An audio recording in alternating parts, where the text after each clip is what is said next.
لوگوں کی اطلاع کے لیے ایک میں مثال دے سکتا ہوں کہ اس وقت جو اسلامی بینکاری کا نظام پوری اسلامی دنیا میں قائم بلکہ انٹرنیشنلی ہو چکا ہے، اس میں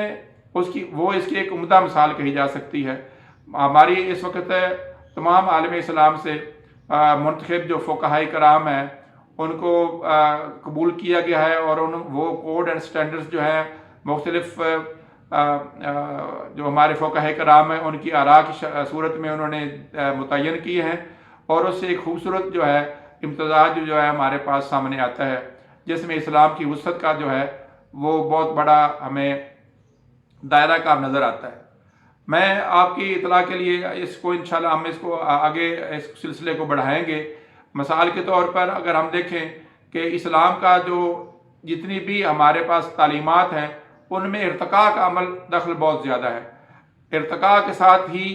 انسانی رویے جو ہیں وہ ڈیولپ ہوتے ہیں، اور اسلام میں جتنی بھی ہمارے پاس، میں انشاءاللہ ہم اس پر بات کریں گے کہ کس طرح جو ہمارے پاس جو بھی عبادات آئیں، جو بھی احکامات آئے، کس طرح تدریج کے ساتھ اللہ تبارک تعالیٰ نے تاکہ نازل کیے تاکہ لوگوں کے لیے ان کے اوپر عمل کرنے میں آسانی پیدا ہو۔ اس طریقے سے اگر آپ نماز کی طرف چلے جائیں، نماز کے اوقات کو دیکھ لیں، اور اس کے اوقات میں کس قدر اللہ تبارک تعالیٰ نے ایک رینج رکھا ہے ہر نماز کی ادائیگی کے لیے، اور زیادہ تر لوگوں کے لیے آسانی پیدا کی جائے۔ مزے کی بات یہ ہے کہ اگر ظہر اور عصر کی نماز کو دیکھیں تو ظہر اور عصر کی نماز کے درمیان ایک اوور لیپنگ آتی ہے، یعنی کہ اس وقت میں نماز ظہر بھی ادا کی جا سکتی ہے اور نماز عصر بھی ادا کی جا سکتی ہے۔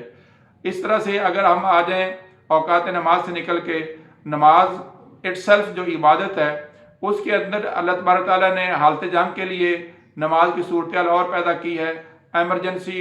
کی صورتحال میں نماز کی ادائیگی کا نظام کار ڈیفرنٹ ہے، اور اگر آدمی سفر میں ہوتا ہے تو اس وقت اس کے لیے اور طرح کے حالات پیدا کیے گئے ہیں۔ لیکن بدقسمتی یہ ہے کہ ہمارے ہاں افراد اور تفرید کی وجہ سے کسی نے کچھ اختیار کر لیا، کسی نے کچھ اختیار کر لیا، اور اپنے لوگوں کو ہم نے اتنا مقید کر دیا ہے اور دین کے دائرے کو اتنا سکیڑ کے رکھ دیا ہے کہ لوگوں کے لیے دین اپنے ایک مشکل شکل میں نظر آتا ہے۔ اس طریقے سے روزے کو دیکھ لیں،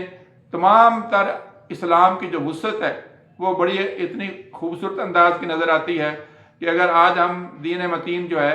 اس کے معاملات کو دیکھیں تو آج ان کے اوپر اگر جیسے میں نے آپ کو اسلامی بینکاری کے حوالے سے بات کی ہے، اگر عالمی سطح پر بھی تمام جو عالم اسلام کے علماء ہیں بڑے بڑے، اگر ان کا کوئی ایک فورم جو ہے وہ کریٹ ہو جائے اور اس میں تمام اسلامی ممالک جو ہیں وہ اس میں پوری مدد کریں، اور پھر ان کے جو اجتہادات کی کلیکشن ہے، بیسیکلی وہ نئے اجتہادات نہیں ہوں گے بلکہ وہ اجتہادات کی اس طرح سے ترتیب دیں کہ جس امام کے جو فتاوی ہیں یا ان کے اجتہادات ہیں آج کی موجودہ صورتحال میں زیادہ آسانی پیدا کر سکتے ہیں، ان کو اختیار کیا جائے، اور ایک کسی امام کی جامد جو تقلید ہے اس سے اپنے آپ کو نکالا جائے۔ اور اس سے بڑی بات یہ ہے کہ آج اللہ تبارک تعالیٰ کے فضل و کرم سے تمام علوم حدیث جو ہے قرآن مجید کے متعلق ہے، آج ان تمام علوم پہ انسانوں کی دسترس بہت آسان ہو چکی ہے، چنانچہ آج کے علماء کو بہت ساری چیزوں میں موازنہ کرنا اور ان کا توازن قائم کرنے میں بہت زیادہ آسانی ہوگی۔ تو دوستو، آج ہم بھی انشاءاللہ اگلے اس کے جو ہمارے ایپیسوڈز ہوں گے ہم اس میں کوشش کریں گے ایک ایک چیز کو لے کے ایک قسط کے اعتبار سے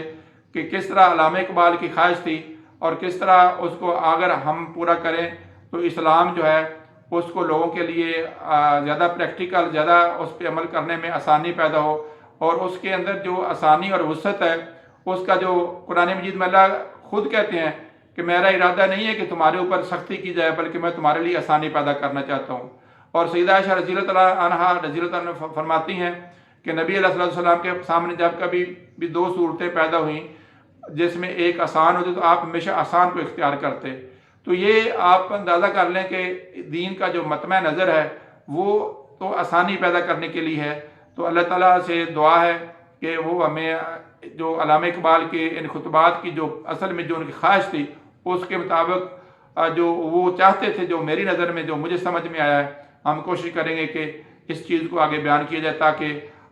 شاید علامہ اقبال کے اس عمل کو ہم آگے بڑھا سکیں۔ وما علینا الا البلاغ۔